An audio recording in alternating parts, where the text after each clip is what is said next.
साताऱ्याच्या मान तालुक्यातील दहिवडी या ठिकाणी ग्रामविकास मंत्री जयकुमार गोरे आयोजित 50-50 केसरी भव्य बैलगाडा शर्यत आयोजित करण्यात आली होती। या शर्यती दरम्यान रील्स आणि यूट्यूबच्या माध्यमातून मोठ्या प्रमाणात सोशल मीडियावर त्या बैलगाडा शर्यतीच्या दरम्यान झालेल्या चित्रीकरणाची प्रसिद्धी केली होती।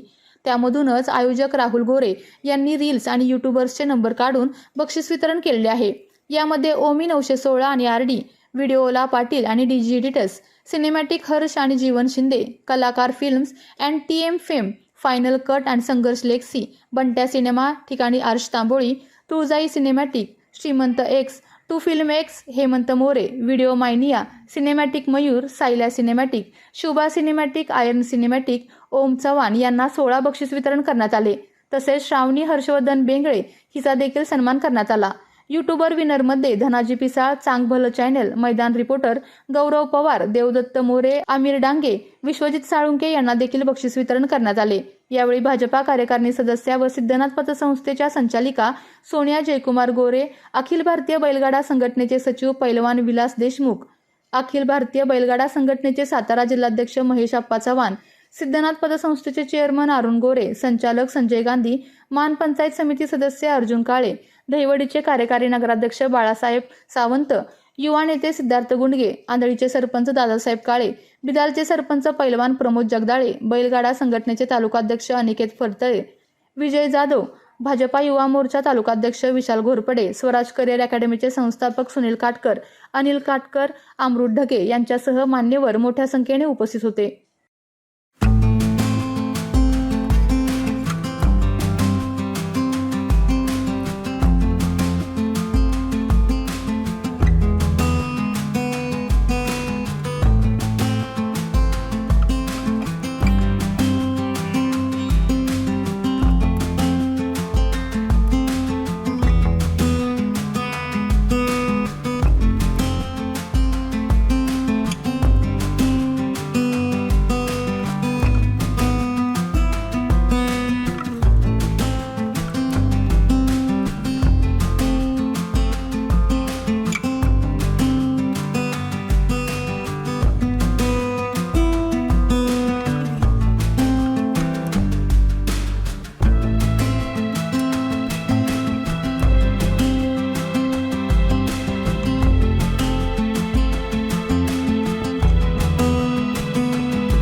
सोन्या 50-50 केसरी 2026 पर तिसरे रील स्टार स्पर्धा 1 क्रमांकाचे मानकरी ठरतायत आरडी आणि 9016 का त्याला पहिला नंबर दिलाय त्याच्या इंस्टाग्राम वरती जा आणि पहा रील्स कॉम्पिटिशन स्पर्धा सोन्या 50-50 केसरी अखेरचा हा टप्पा सोन्या 50-50 इथून लगेच कुठेही जायचं नाही, मैदानावरती आपण जायचं। स्वराज जयकुमारजी गोरे भाऊ यांच्या मार्गदर्शनाखाली नुकताच संपन्न झालेल्या सोन्या 50-50 केसरी या भव्य दिव्य बैलगाडी शर्यतीच्या रील स्टार स्पर्धेच्या बक्षीस वितरण सोहळ्यासाठी मंचकावर उपस्थित असलेल्या तुम्हा सर्वांच्या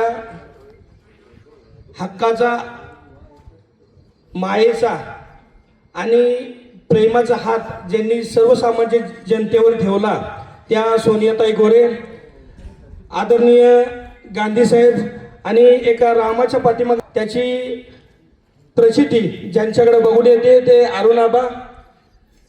खरंच बोलण्यासारखं भरपूर काय आहे, पण आत्ताच मी बसलो होतो ताईं शेजारी, ताईंना काळजी तुमच्या सगळ्यांची आहे। ताईंनी राहुलला सांगितलं, राहुल कार्यक्रम आटपता घे, ही मुलं उन्हात बसलीत. म्हणजे एवढा बारीक विचार करणारी ही लोक आहेत. खरंच ताई, मी सांगलीला तालमीत होतो, आमचे मित्र सहकारी प्रमोद जगदाळे बसले तिथं. त्यावेळी भाऊ मला वाटते 99-2000च्या काळी मी 1 वर्ष होतो. त्यानंतर मी आर्मीत भरती झालो, इंटरनॅशनल मेडलिस्ट झालो आर्मीतून. त्यानंतर या बैलगाडी क्षेत्राकडे वळालो. पण अशी भव्य दिवस स्पर्धा आणि त्या स्पर्धेत रील स्टार किंवा इतर काही गोष्टींचं त्यांना बक्षीस वितरण करण्याचं एक पहिलंच नियोजन महाराष्ट्रात प्रथमतःच होतंय. म्हणजे आज महाराष्ट्राच्या कानाकोपऱ्यात मी बैलगाडी संघटनेच्या माध्यमातून ज्यावेळी काम करतो त्यावेळी आपल्या मैदानात आलेल्या रील स्टारला पण त्याचा सन्मान करावा, ही संकल्पना फार चांगली राहुलनं आणि त्याच्या संपूर्ण टीमनं केली आणि तो सोहळा आयोजित केला. ताई, जास्त वेळ न घेता एवढंच सांगतो, मानदेश महोत्सव आपल्या इकडे होतो. 2011 साली मी भोपाळमध्ये होतो. हनुमंतराव गायकवाड माझे वरिष्ठ सहकारी होते आणि भाऊंचा फोन आला होता की असलम काजी बरोबर कुस्ती करायला एक पैलवान पाहिजे. तर त्यावेळेस प्रमोदराव, आम्ही सोनू सांगी आमच्या ASI मध्ये आमच्याबरोबर होता, त्याची कुस्ती जोडली होती. मी एवढंच सांगतो ताई आणि अरुण आबा, आपण भाऊंला सांगून त्या मानदेश महोत्सवात दरवर्षी बैलगाडी शर्यतीचं पण आयोजन व्हावं, एवढीच संकल्पना आपल्या पुढे मांडतो. एक चांगला सोहळा इथं आयोजित केला राहुलने आणि त्याच्या टीमने. त्याबद्दल राहुलला, अनिकेत पडतरे त्याच्या टीमला लक्ष शुभेच्छा देतो आणि थांबतो. जय हिंद, जय महाराष्ट्र. इथं जमलेल्या सगळ्या माझ्या बाल मित्रांना माझा मनापासून नमस्कार. आज अकॅडमीमध्ये म्हणजे स्वराज अकॅडमीमध्ये कार्यक्रम घ्यायचा, मला थोडंसं असं वाटलं की स्वराज अकॅडमीमध्ये का. नंतर विचारल्यावर कळलं की यातले निम्मी रील स्टार आहेत ते स्वराज अकॅडमीचे आहेत, निम्म्याच्या वर जवळजवळ सगळे. होय ना सर, का नाही? हे खरं का खोटं? अरे सांगा, नाही माहिती. तसं काय केलं तर काय नियमाच्या बाहेर होईल काय? इथंच स्टेजवर जमलेले सगळे मान्यवर, ऊन दिसत नसलं तरी उन्हाचा तडाखा खूप मोठा आहे. मी म्हटलं की मगाशी मला ज्यावेळेला येत असताना सांगितलं की मुलं उन्हात बसली आहे, मी निवांत का होते की अकॅडमीमध्ये आहेत तर ते आतमध्ये सुरक्षित असतील आणि पाहुणे आल्यानंतर बाहेर येऊन बसतील असं मला वाटलं. पण नंतर ज्यावेळेला मला फोन आले की सगळ्यांना उन्हात बसवून ठेवले, त्यावेळेला मला थोडीशी भीती वाटली आणि पळत यावं लागलं. आज या सोन्या 50-50 केसरी या स्पर्धेचं आयोजन राहुलनं आणि राहुलच्या सहकार्याने केलं. त्यावेळेला आम्ही तिथं उपस्थित होतो. खूप दिमागदार अशी ती स्पर्धा झाली. मगाशी तुम्ही म्हणालात की भाऊंनी खरं वास्तविक भरवलं पाहिजे, पण मुळात भाऊंचा पाठिंबा असल्याशिवाय ही मुलं काहीच करू शकत नाहीत. त्यामुळं भाऊंच्या मार्गदर्शनाखाली या मुलांनी ती स्पर्धा भरवली. फक्त भाऊ स्वतःचं नाव लावून देत नाहीत एवढाच विषय आहे आणि त्याच्यामुळं ही स्पर्धा आपणच भरवल्यासारखं ही मुलं खूप मेहनत करतात आणि या स्पर्धेला खूप चांगलं स्वरूप देण्यासाठी भाऊंचं नेहमी सूचना आणि मार्गदर्शन असताना त्या पद्धतीनं ते पार पाडलं जातं. खूप मोठ्या प्रमाणात तो बैलगाडीची शर्यत पार पडली आणि त्या शर्यतीमध्ये अजून एक नवीन स्पर्धा घेतली, ती खूप कौतुक करण्यासाठी होती आणि ती म्हणजे रील स्टार स्पर्धा. आता आजचा जमानाच मुळात रील स्टारांचा आहे.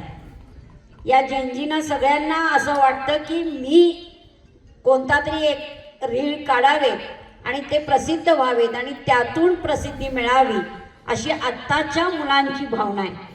आणि ह्या भावनेतून थोडीशी मुलं कमी वयाची असतील. आता इथं तरी मुलगी अगदी छोटी आहे पण ती आली आहे रील काढायला, म्हणजे ती शूटिंग घ्यायला आली आहे. म्हणजे आजकालचं मोबाईल हे असं इतकं सक्षम यंत्र आपल्यापर्यंत पोचले की त्यामार्फत आपण सगळ्यांच्या बारीक शारीक क्षण टिपू शकतो आणि हे क्षण टिपत असताना त्यामध्ये चांगल्याही गोष्टी काही टिपल्या जातात, पण लक्षात ठेवा त्यातून चुकीच्या गोष्टी बिलकुल केल्या जाऊ नयेत याची जर काळजी घेतली तर हा बिझनेस पण चांगला आहे, ही हाऊस पण चांगली आहे, पण यातून खूप चांगल्याच गोष्टी घडत गेल्या पाहिजेत याचं मला तुम्हाला पूर्णपणे सांगणं आहे, आव्हान आहे की हे जितकं चांगलं आहे तितकं ते वाईट पण आहे, कारण त्याच्यामध्येच जास्त आपण गुंतलो गेलो तर बाकीच्या गोष्टी शिकायला मिळणार नाहीत आणि हे करत असताना काही ॲक्सिडेंट्स होतात, काही चुकीच्या गोष्टी होतात आणि त्या निस्तराव्या खूप लागतात आणि त्या ह्या वयात होणं चुकीचं आहे, पण त्यातून काही आपल्याला नवीन शिकता आलं, नवीन काही घेता आलं तर ते शिकण्यासारखं आहे आणि ते तुम्ही घेताय. खरं वास्तविक त्या दिवशी खूप धाडसाचं असं शूटिंग करायचं होतं.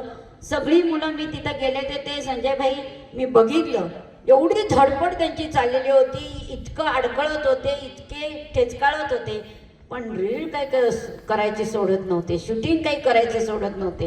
ही सुद्धा एक चांगली त्यांच्यामध्ये असलेली ही संघर्षाची एक चुणूक मला दिसली की आपण यात पास झालं पाहिजे, आपण त्या स्पर्धेत उतरलं पाहिजे, आपल्याला बक्षीस मिळालं पाहिजे आणि आपली कला सगळ्यांच्यापर्यंत पोहोचली पाहिजे अशी भावना घेऊन तुम्ही त्याच्यामध्ये उतरलात आणि ते खूप चांगल्या पद्धतीनं केलं असावं. नंबर चांगल्या पद्धतीनं बिना पासलेटी तुम्ही ते काढले असावेत असं मला वाटते.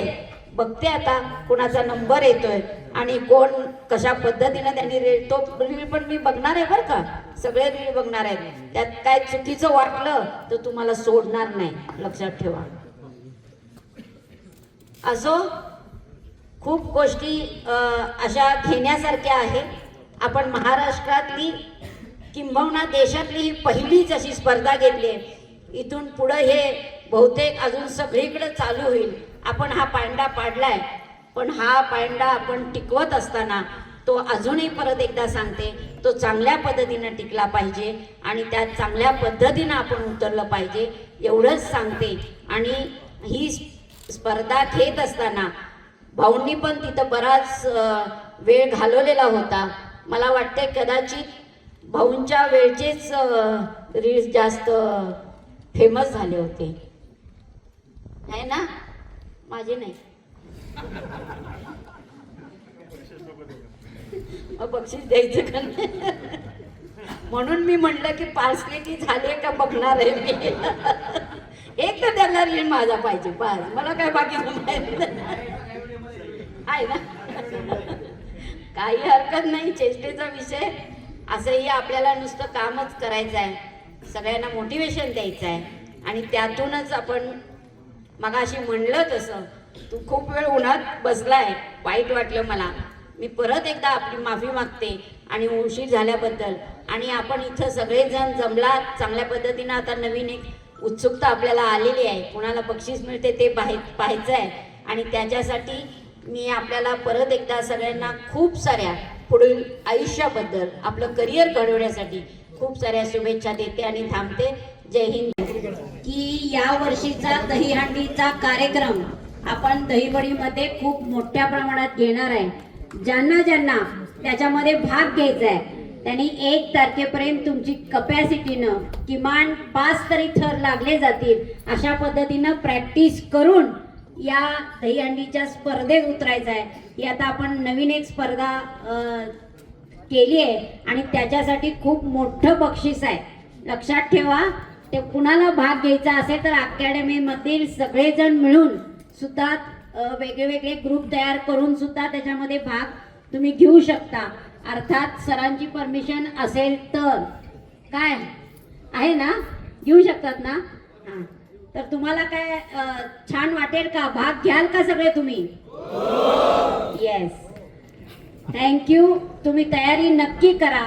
आणि आपल्या तालुक्यातील जिल्ह्यातील बातम्या सर्वप्रथम पाहण्यासाठी आजच सातारा न्यूजला यूट्यूब चॅनलवर सबस्क्राईब करा, लाईक करा, शेअर करा आणि बेल आयकॉन प्रेस करायला विसरू नका.